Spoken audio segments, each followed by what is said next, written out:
From the studios of Farm Journal Broadcast, this is AgDay.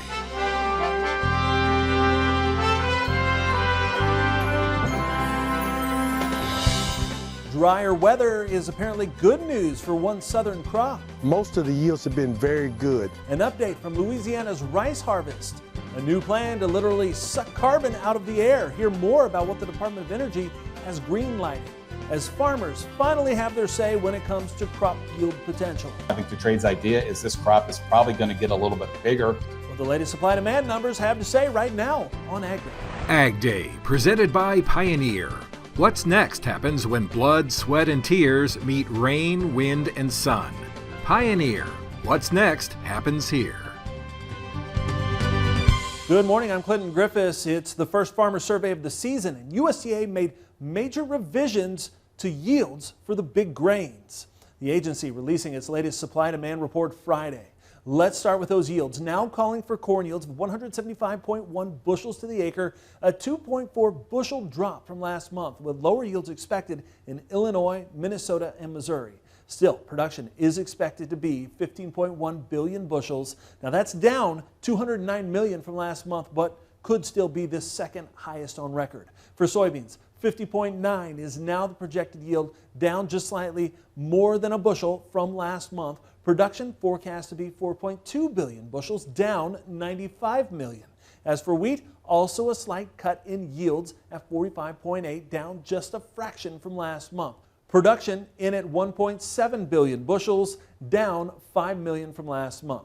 Now let's see how this shakes out when it comes to ending stocks. Old crop corn at 1.45 billion bushels, new crop at 2.2, down 60 million from a month ago. Old crop soybeans still in the bin at 260 million, new crop at 245 million, down 55 million, while wheat came in at 580 million compared to 615 million in new. That's up 23 million from July, but well below the 5-year average. AgDay's Michelle Rook joins us. And Michelle, those corn and soybean yields were lower than the trade predicted. That's true, but the cuts were still within the trade ranges. And the market analysts I talked to say because of when farmer surveys were conducted, USDA may have to raise soybean yields in the September report. Plus, they say corn yields might also improve, but even if they don't, the agency will just make subsequent cuts to demand.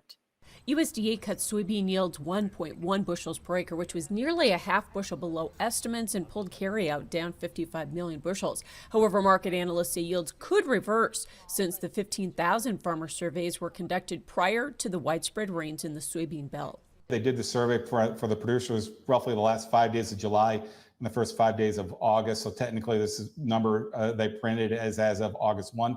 We've had a lot of rain since then. We've had more rains coming in here this weekend. And in general, I think the trade's idea is this crop is probably going to get a little bit bigger. Corn yields were cut nearly 2.5 bushels, dropping production by 200 million, but ending stocks were only lowered 60 million. Now, McCormick says it's because USDA continues to lower demand, with exports down 50 million. Feed and residual was down 25 million. So even if yields continued to drop, it will be difficult to get ending stocks under 2 billion. Exports have picked up a little bit for corn right now, but the reality is they're still way behind where they should be. China was a big buyer of U.S. corn last year. At this time, they bought virtually none.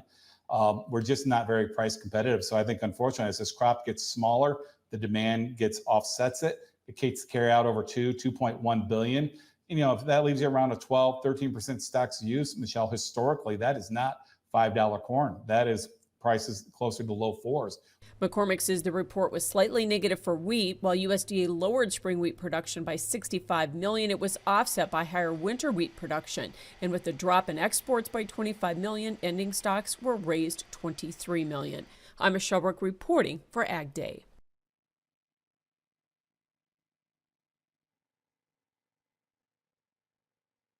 And the numbers from this report will be on the minds of scouts as they head out on the 2023 Pro Farmer Crop Tour. It runs from August 21st through the 24th, and you can join us. Be sure to check out agweb.com and look for the link to the Pro Farmer Crop Tour information, or join us for the live in-person events each evening, or you can see the day's results by watching Crop Tour live online each night at 8 p.m. Central on all of Farm Journal's social media channels, including agweb.com.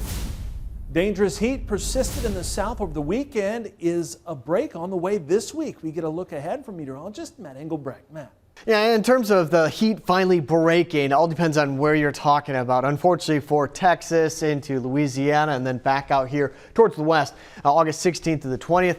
The heat sticks around. But what we're seeing more of now are troughs starting to cut into the heat rather than leave it draped across the United States. And that's also going to come with a little bit of energy as well, providing some rainfall, maybe some thunderstorms towards the tail end of next week, towards the tail end of this outlook between the 16th and the 20th. And now looking ahead, for the rest of the week, we'll look at the jet stream and show you kind of how everything comes together for slightly cooler temperatures as well as some rain chances. Go ahead, take a look at this though. Speaking of cooler temperatures, just cool in general.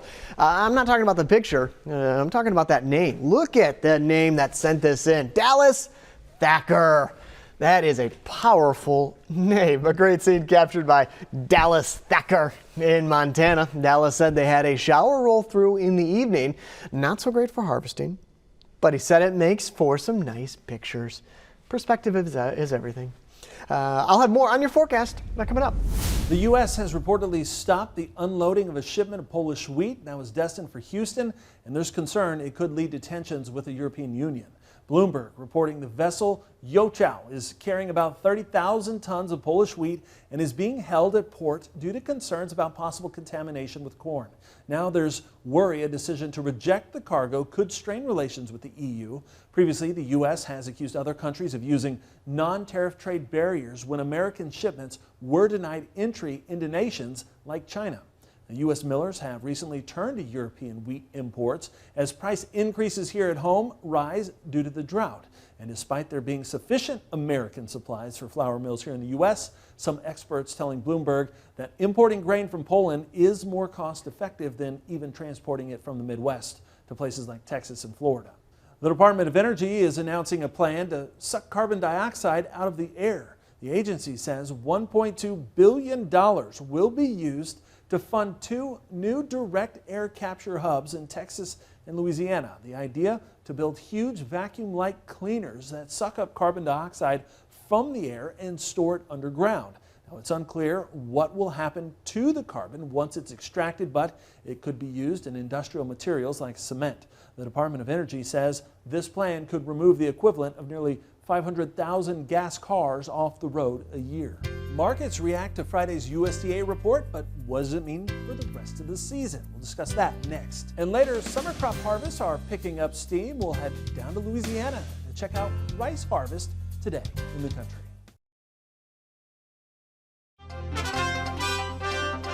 Farmland values continue to increase in the second quarter. That assessment coming from the Federal Reserve Bank of Kansas City. It says values for all types of farmland grew by almost 8% during the quarter, but it says income growth has flattened due to increased production expenses, and it adds that cost pressures are showing signs of easing. The report showing that production expenses for all types of producers continued to increase in the second quarter, but the degree of increase was lower compared to last year. Markets turning around following the release of USDA's latest production numbers. Michelle Rook continues the conversation in Markets Now. Grains are lower on Friday after the WSDA report. Ellen Brugler Marketing joining us. And Ellen, let's talk about corn. First off, we did see a yield cut, production and ending stocks also cut, but yet we ended lower. Some of that due to FSA acreage numbers that came out too, right? Yeah, I think the market's still trying to process those. With the planted acres for FSA for corn were over 93 million, which is an unusually high percentage of the NASS number for this early, for August. NASS won't officially adopt the FSA or what they call administrative data until September, but they would have had access to those numbers ahead of the report. And when the market broke right when the FSA report came out. So I think the fear is that there might be a few more final acres than what NASS was using today. Yeah. And soybean yield cuts were a bit bigger than expected as well, yet the market kind of faded those. Why?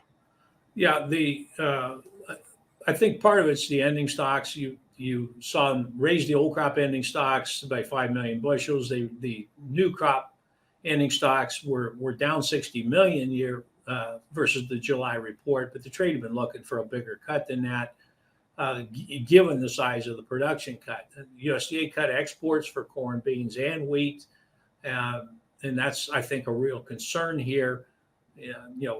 We can have tighter supplies, but if we're losing market share for either other countries or just due to global slowdowns, maybe the price level is still not right. Yeah, and that's the fear going forward. Even if we get more yield cuts, demand might be cut subsequently. But, do you think because of the rains that we had here to start August that maybe yields are going to be going up? Well, I think the rains definitely helped. You look at the NDVI maps; they've improved for about 6 weeks in a row.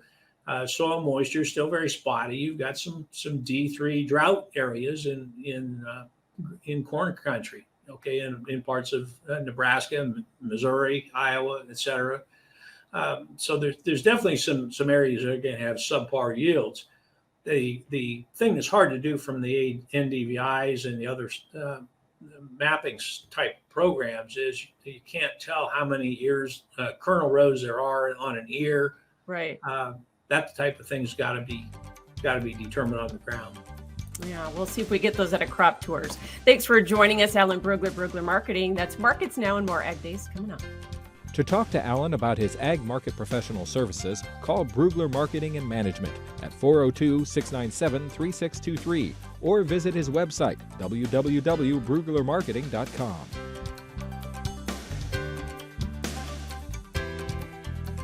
Registration is open for the 2023 Pro Farmer Crop Tour, August 21st through the 24th. Attend one of our nightly meetings or join online as we gain insight on the 2023 growing season. Visit profarmercroptour.com/register to select the stop nearest you.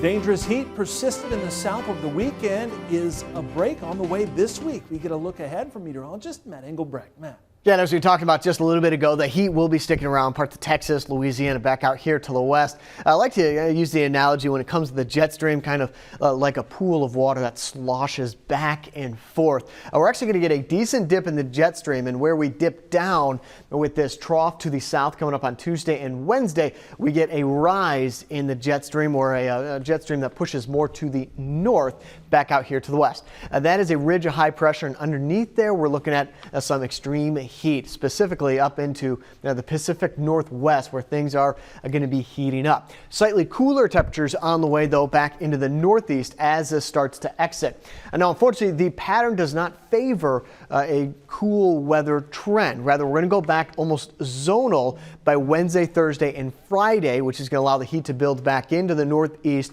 before another pocket of some cooler air.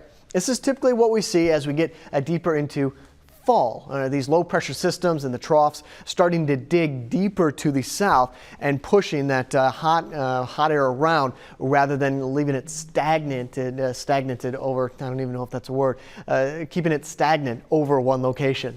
That's better. As for our Thursday and into our Friday, so there's that energy moving through. What goes along with this is going to be some showers and rain back along the gradient, where our cooler air is to the north, warmest air down to the south and to the southwest. As for the precipitation forecast this week, you'll see the railroad tracks being laid down right in that pattern that we just talked about, with more significant rainfall back into the Northeast as that energy starts to push on through. So for this week, I expect rain chances through Kentucky, West Virginia, but also into Michigan and Wisconsin. As for the precipitation outlook, that's where we see the wetter than normal conditions between the 16th and the 20th up here to the north, if not the northeast, drier south of where that jet stream is going to be located, especially into Texas, Louisiana, a little bit into Oklahoma. Now, even though we are expecting a lot of heat to build back up onto the west coast and the Pacific Northwest, there is a good chance of seeing some rain showers trying to cool things off. But as we know, rain isn't going to cover this entire area, and where it doesn't, temperatures are going to be above average. Take a look at California for our Monday. You got sunny skies, high around 98 degrees, low of 72. Aspen, Colorado, mostly sunny, high around 79, low of 51. Bad Axe, isolated thunderstorms, high around 73 degrees in Michigan. What makes used equipment stand out when it comes to sales? Machinery Pete says there's one thing that makes a sale really special for him. Details next.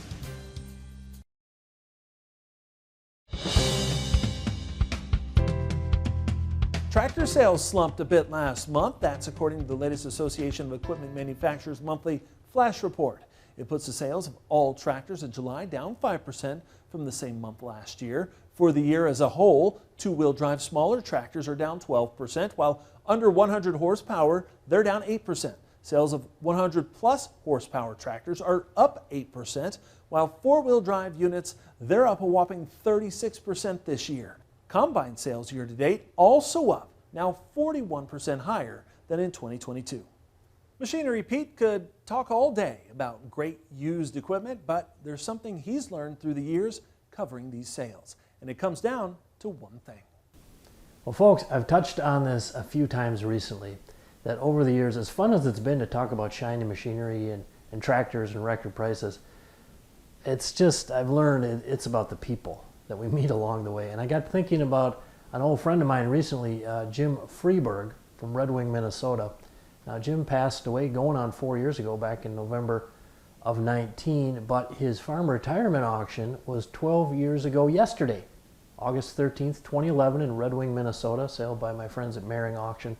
And I tell you, Jim had beautiful equipment, and he was especially proud of one of his tractors. And here's a picture of it.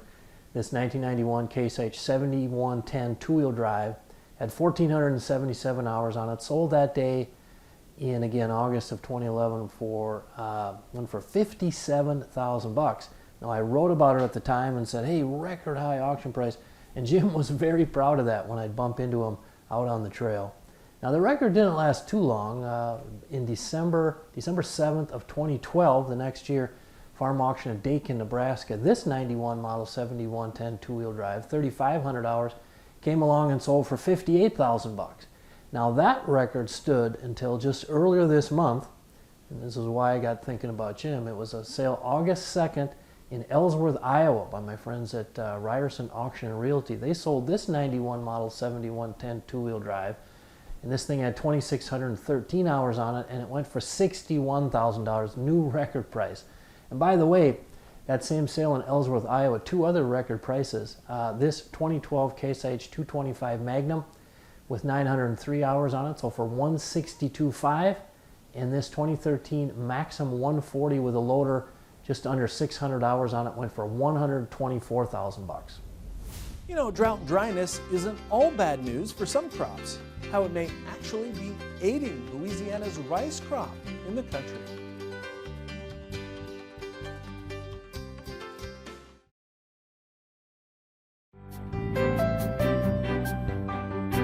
The Louisiana rice harvest is nearing the halfway mark, and so far the yields have been good for the most part.